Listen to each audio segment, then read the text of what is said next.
Did you ever hear commissions are bad and fees are good? Hi, Paul Morrow, Smart Financial. This is a really big debate. I just read this article on Wall Street Journal's Buy Side. It was written by Miranda Marquit. It's the perpetual argument of what's better, fees or commissions. There is no better, folks. There's no better. The person who charges fees isn't necessarily just a more honest person or something. And the people that charge commissions, like your real estate broker, your property and casualty agent, they aren't bad people. A lot of products that are used in financial advice have commissions built into them. And let's be realistic. If you sell a term policy to someone for $1 million in this day and age, the internal commissions are about $250 to the agent. I mean, this is not outrageous. It's not bad behavior. If you sell $1 million house, the broker's fee is like $50,000. I don't think it's a bad thing if they do great advertising to get you a great price for your house, right? But keep in mind, if you hire a fee person that's charging you, as she said in this article,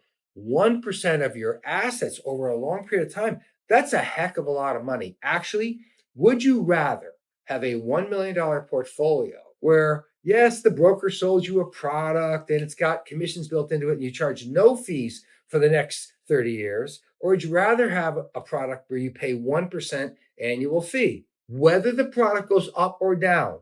And I'm talking about mutual funds, ETFs, variable annuities, fixed annuities. We always say fee advisors suck. They either suck a little bit or they suck a lot. I mean, some advisors, especially the ones that advertise on television a lot, have a heavy vacuum attached to your portfolio. So really, even if you made zero on your $1 million portfolio for 30 years, they would make $300,000. So let's be realistic about this. It's not how a product is built. It's what suits your fancy. I actually think that if you like paying annual fees, you're probably better off hiring a flat fee advisor. That's what this article is all about. Rather than have them suck money out of your retirement, wouldn't it make more sense for you to say, hey, I'd like you to manage my money. I'll write you a check for $10,000 a year. Don't take money out of my IRA. Because, for a lot of folks, once they get retirement, they want to have money inside their retirement fund. They want to have money inside their Roth. They don't want to have money sucked out of their valuable account they set up. So think of hiring a flat fee advisor. Think of hiring a subscription advisor. Think of hiring advisors that manage maybe the equity portion of your portfolio that's really dynamic, and they don't manage the fixed income portfolio.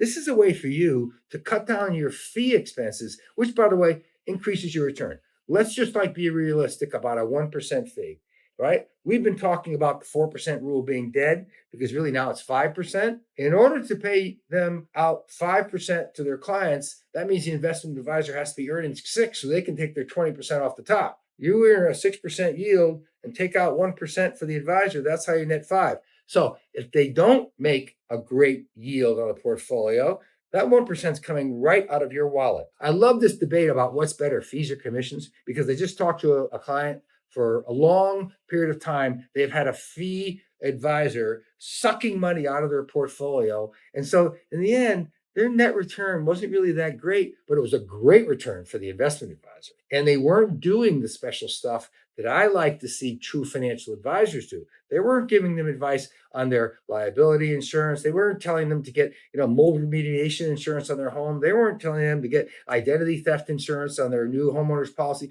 I mean, these are the kind of things that comprehensive advisors talk about all the time.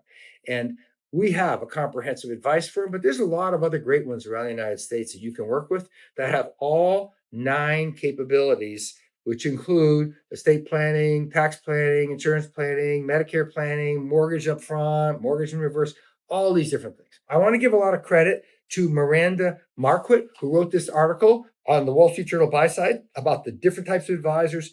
Fee only, flat fee, 1% of your assets, subscription. It's a great article, by the way. And if you want a copy of it, you can go ahead and subscribe to the channel. Go ahead and leave us questions and concerns. Reach out to us for a copy of this, How to Hire a Flat Fee Advisor, why flat fee advisors might be right for you, and why a flat fee advisor might save you a few $100,000s in retirement. Staying on top of cutting your fees, that's just part of the art of being smart.